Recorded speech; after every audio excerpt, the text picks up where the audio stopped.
Coming up on Fulton Today, Fulton officials work with county employees on the timeline to transfer all services to the new city.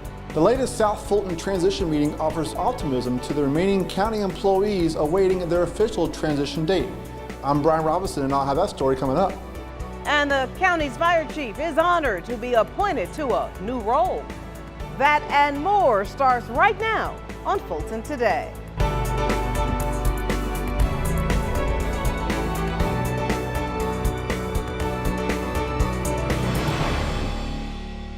Welcome to Fulton Today, everybody. I'm Shania Chavis-Rucker.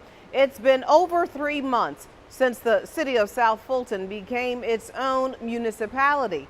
And since then, a number of county employees are now employees with the new city. But there are some those who are wondering if and when they too will become new City of South Fulton staff. FGTV's Brian Robinson has more now on the latest City of South Fulton transition meeting. The remaining county employees awaiting their transition date to the city of South Fulton are given a clearer understanding of when that date is coming. So that gives you some assurance that the promises made by the city have come to fruition. For the 8th time since the November 2016 general election, the county employees affected by South Fulton's transition to cityhood were updated on progress during a meeting at the Aviation Community Cultural Center. With planning, code enforcement, and the business license division already in place, the meeting was less crowded this time. As promised by interim city manager Ruth Jones, all 3 offices transferred over with the same salary and benefits. Next on the list to transfer is Parks and Recreation. Though no RIF letter has been issued, the 70 employees in that department are scheduled to transfer in early October. As for Fire and Police, the former is scheduled to transfer in January or February, while the latter's time frame is spring of 2018. So why the vague time frame? The remaining departments are pretty big. A simple matter of logistics. These bigger departments really do require a lot of planning to identify the assets, identify any of the issues that may be involved in terms of enhancements the city wants to make, and then just simply gathering up the logistical support to make it happen. And if you think about, in some cases, fire and police most notably, we'll probably be seeing the city adopt a new name, is what we have heard. And if the city of South Fulton adopts a new name, the last thing they would want to do is rebadge the cars and the trucks twice over. Despite being months away, it was announced fire and police will receive RIF letters well ahead of the required 30 days. A big sign that the transition is going well was a lack of questions during the question and answer segment. Only 1 question was asked, while 2 were offered up by Chief Operating Officer Todd Long. The number of questions are going down, which I think means they're kind of understanding what's happening. They've seen now the success of planning those employees transition over at the same salary, same benefits. They saw then the code enforcement do the same thing. And now they're seeing business license staff, which is only 3. They've been offered jobs, so they kind of see how it's going to work. Before wrapping up the meeting, County Manager Dick Anderson offered praise to the remaining employees. This is a good time to get distracted. I've been through it, like I've said before, and it is distracting. So it's a real credit to you, as well as all your colleagues, that you're not. You're continuing to do everything every day that is expected and beyond that. The next transition meeting is scheduled to take place towards the end of September. We'll have the latest details for you. Reporting for FGTV, I'm Brian Robinson. Thank you, Brian. Fulton helps a group of young job seekers to kick off a new career. WorkSource Fulton and Juma teamed up to help eager and work-ready individuals find jobs inside the new home of the Atlanta Falcons, the MercedesBenz Stadium. All interested had to meet certain criteria. You have to be between the ages of 18 and 24 years old. You have to have a social security card and an ID, and you have to be able to pass a background check. Juma representatives were looking to fill food prep positions and cashiers. Along with the applicants in the correct position, they also help them prepare for a successful future. When they get the job with Juma and they stay on the job for about 30 to 60 days, they're recommended by their enterprise manager for career development. And what happens is that I look at them from the perspective of their future employer, but also from this perspective of this is a young person who has a certain mindset that we want to shift. The new hires will be in place at the MercedesBenz Stadium for the Falcons preseason games this weekend and next week. The busiest courthouse in the state just got a little easier to navigate. Fulton Justice Partners, government officials, and workers all celebrated the grand opening of the new Welcome Center inside the Lewis R. Slayton Courthouse. We want folks, when they're visiting the courthouse, to know where they're going, to know how to get there, to have a friendly face when they first walk in the door. Hundreds of people come through the courthouse every day, and with multiple cases and other court services available, the welcome desk was desperately needed. Weapons once used for protection are now considered a work of art. The Fulton County Sheriff's Office made good on an idea about the guns collected at their recent gun buyback program. FGTV's Felicia Church explains. When the Sheriff's Office, along with its community partner SAVE, Stopping Atlanta Violence Effectively, held its gun buyback program in June, it gave gun owners the opportunity to turn in weapons for a stipend without questioning. It also gave metal artist Patrick Toops from Atlanta Metal Arts the opportunity to turn the collected guns into pieces of art. In front of a crowd at the Elliott Street Deli and Pub in southwest Atlanta, 20 disabled handguns and long guns were placed into specially constructed frames, then had liquid iron heated to 5,000 degrees poured over them.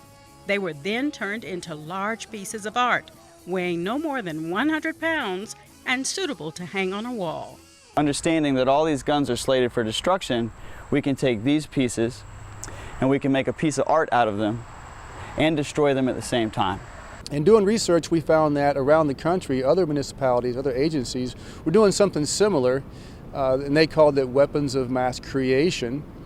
So they were doing something similar with their guns that they collected in their buybacks and making sculptures and other types of art out of them. Though only 20 of the 348 guns collected were selected to melt in the name of art, rest assured the other collected guns are no longer in circulation. The guns that were not turned into art are going to be treated exactly as they were in 2014. And that year, we melted every one of them without exception. Even the vintage, the antique weapons, the collectible weapons were all turned into liquid. The art will now be auctioned off at a later date, and the money raised will help benefit the gun buyback program. It's going to be on display once it's cleaned up and sealed. It's going to be on display at Besher Art Studio on Peter Street, the art studio. It'll be on display there throughout the next month up until September 8th. And at that time, it'll be auctioned off that night. So the proceeds from that are going to benefit the victims of gun violence and also go back into the fund for another gun buyback. Reporting for FGTV, I'm Felicia Church. Thank you very much. Well, congratulations are in order for Fulton's #1 first responder. Fulton County Fire Chief Larry Few was recently appointed to the International Association of Fire Chiefs Board of Directors. I'm very happy to be appointed to the Board of Directors. This means a lot for the county, myself, my family, and I'm just very excited about it.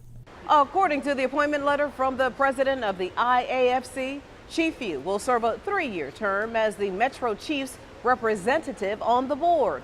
Along his regular duties, Chief Few will now attend national and international conferences in search of the latest in fire safety technology and firefighter health survival.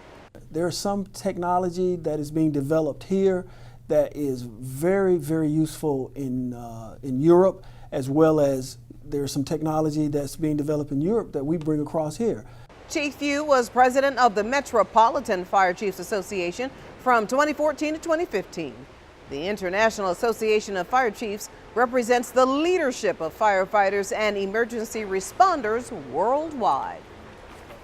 Congrats again, Chief. Still to come on Fulton Today, a generous donation honors a late commissioner's legacy.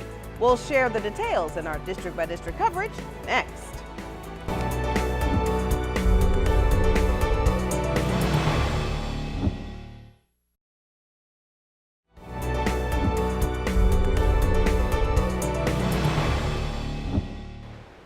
The Woodruff Arts Center offers a lasting memorial to a late Fulton commissioner, and Fulton's chairman wraps up his community meetings all about those 2017 assessment notices. Here's this week's District by District coverage. We begin with Chairman John Eves, who has heard from dozens of Fulton County residents during his second round of community meetings about property assessments. The at-large commissioner wrapped up the town hall style session meeting shortly after the East Atlanta Library branch session. Citizens learned all about the new September 18th deadline for when the new notices can be appealed. Great conversation, wonderful questions, good insights in terms of their experiences as receiving and looking at the tax assessment process, get feedback on how we can make the process even better. Well, I had a lot of questions as it related to how the assessments are made and who comes up and where does the money go, and the chairman did a nice job in answering those questions for me. You can visit the Fulton County Tax Assessor's website to get answers about the 2017 assessment process. In District 4, a tribute to former Commissioner Joan P. Garner. The Woodruff Arts Center has generously donated $1,000 to the Fulton County Arts Council in honor of the late Vice Chair's commitment and dedication to her constituents. The funding will be used specifically to help small to mid-sized organizations in expanding their arts activities to the benefit of Fulton County residents. Fulton commissioners approved the Arts and Culture Department's request to accept the donation. The Woodruff Arts Center made the donation with the hopes that it will honor Commissioner Garner's legacy of service and the impact she had on the Fulton County arts community. The vice chair passed away in May after a long-fought battle with breast cancer. District 5 Commissioner Marvin Arrington Jr. is preparing for his third annual It Takes a Village Back to School event. The commissioner will give away school supplies and will also award the $500 book scholarships to 10 winners of his essay competition. We host the competition, the annual essay competition, every year in order to help give our college students a helping hand on their way back to school. So we're happy to be able to do it, and we've been blessed to get so much support from the community. The It Takes a Village Back to School event is Friday, September 8th from 4 to 6 p.m. at the Wolf Creek Library. Check out the District 5 website to RSVP for the affair. And finally, in District 6, a look at the Fulton County Police Department's Police Athletic League, the PAL program. PAL provides a safe environment for youth so that they can reach their full potential. The overall mission of PAL is that to bring cops and kids together. Basically, youth don't only have to come to the police as a means of they did something wrong. It's to build relationships and bonds so that they can last forever. Through this police community partnership, members utilize athletic events and other programs to improve the quality of life of the young participants. They even have an after-school suspension program. Instead of being out on the street, they can be in our program, and what's very important, they do not miss their classwork. So when they return from their suspension, they're able to fit right back into the classroom. Police say that by promoting confidence, self-esteem, civic engagement, academic achievement, and social principles, this program will aid kids into becoming productive members of society. Now you can catch more of your commissioners at work all this week with the rebroadcast of the Board of Commissioners meeting right here on FGTV. And up next on Fulton Today, children heading back to school do so in style. We'll explain. Stay with us.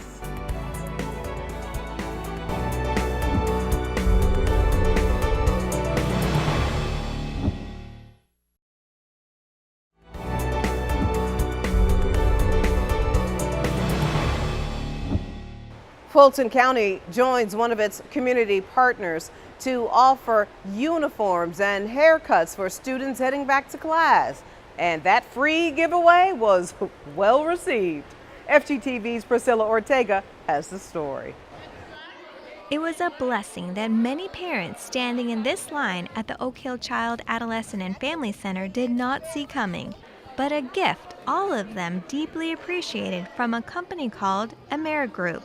We know there's a need for this, and so we've been working on this for a few years now, so we're excited to see it come to fruition. The support for families came in the way of school uniforms, including shirts and socks. Right now, there's 4 with me, and every little bit helps. So I'm sure you know about feeding kids, clothing kids, and if you got to spend all that money, any little bit helps. So if it's just a shirt, if it's a paperback book, whatever it is, it helps, and we're grateful for it. AmeriGroup helps families in need to get health services. We're one of the 4 managed care organizations here in the state of Georgia who offers Medicaid and Peach Care for Kids, and we're just always in the community looking to do something to help support the community. The Oak Hill Child, Adolescent and Family Center is an integrated health facility that concentrates on reducing health disparities among Fulton County children, so that partnership with AmeriGroup made sense. On this day, along with uniforms, the boys got haircuts, the girls got their nails done, and everyone got their faces painted. I think it's very nice, giving back to the community and those that could not afford to, to get the things for their children that they should have for school. This was the first event of its kind at Oak Hill, but not the last for AmeriGroup. We're actually doing about 12 of these. We call it the AmeriGroup Style Tour, and we're doing them throughout the state of Georgia. So if you check our website, amerigroup.com, then you'll be able to find out more about all the dates coming up. So now that the parents and kids have what they need for class, the hope is that everyone will now have a safe and healthy school year. Reporting for FGTV, I'm Priscilla Ortega. Thank you very much, Priscilla. Well, as the summer winds down, the need for blood donations continues. Fulton employees and Fulton residents did their part to help the American Red Cross replenish its low supply at the South Fulton Service Center. Blood don't cost anything to give, and it helps a heap of people. With so many people traveling during the summer months, the Red Cross typically sees a decrease in donations. It's why technicians are working overtime to get the blood supply back to safe levels. I know that blood is very important for people that are dealing with cancer and other diseases. And I'm O positive, and I know they are often in need of that blood type because it takes care of many people. According to the Red Cross, 1 pint of blood can help save the lives of up to 3 people. They say every 2 seconds, someone needs blood. You can donate blood anytime. Just visit the Red Cross website to find a donation drive near you. Well, it's that time of year again to get your run on, and all for a good cause. As in years past, Fulton County's workforce is inviting the public to run with them during this year's Kaiser Permanente corporate run. This year's race is fast approaching, but you can still get yourself physically and emotionally ready to join in the fun. To prepare for this race, you can start walking now. Do about 30 minutes a day, but on race day, you want to make sure you stretch first, drink plenty of water. There's going to be a lot of companies and corporations out there where you can meet people and have a lot of fun. This year, the KP Corporate Run will be celebrating its 35th anniversary on Thursday, September 7th at 7 p.m. in a new location, the Georgia World Congress Center. It's in Building C. Now, here is that website to register. And up next, we'll find out if library patrons are satisfied with their service. Stay with us.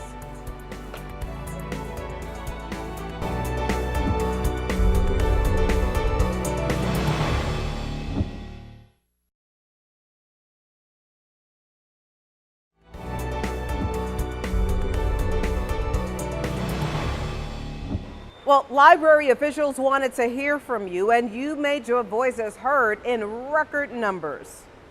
The Atlanta Fulton Public Library conducted its annual user survey to gain input and feedback on things like current library programs and customer service satisfaction. A record-breaking 16,000 people participated in that survey, and here's what was revealed. Library users are mostly female, but men are quickly bridging that gap. 40% of users are 25 to 44 years of age. Over 55% of those surveyed have a college degree. A whopping 87% are satisfied with the library services. So the library survey has been conducted for as long as we've been reporting to the state, which is years and years and years. However, the library user survey in its current form is something we started to redesign last year in an effort to collect more information that would not only allow us to report, how many books we're checking out and how many programs are being attended, but also allow us to learn a little bit more about our patrons and how we can serve them better. Other information revealed includes 3 out of 4 respondents visited the library to check out a book or to use a computer, and nearly 90% have an active library card. And finally, speaking of the library, many patrons have been having an out-of-this-world experience. To prepare for the total solar eclipse, the Atlanta Fulton Public Library System hosted solar eclipse viewing programs. We had a lot of excited guests here to celebrate the 2017 solar eclipse, and we had crafts going on, a special snack, and we also had a video showing so that people can see what is the solar eclipse all about. Unfortunately, we had more guests than we did glasses, but to see the excitement with adults and kids alike was very, very awesome. From examining the science behind an eclipse to line dance classes to mixing art and astronomy, the programs cater to people of all ages. I wanted to bring my kids so they could participate in some of the activities that the library is offering in preparation for the solar eclipse. I look for every teaching opportunity that I can as a parent to bring in the experience for them and to align it with science, which is something that my daughter enjoys. Well, now we know why the Atlanta Fulton Public Library System has a nearly 90% satisfaction rate. For more information about the library user survey or to learn about library programs and services and upcoming events, just visit afpls.org. And before we go, our reminder that we'd like to connect with you online. You can watch a replay of this show and other FGTV programs anytime on our YouTube channel. And be sure to follow FGTV on Facebook, Twitter, and Instagram for up-to-date Fulton County news.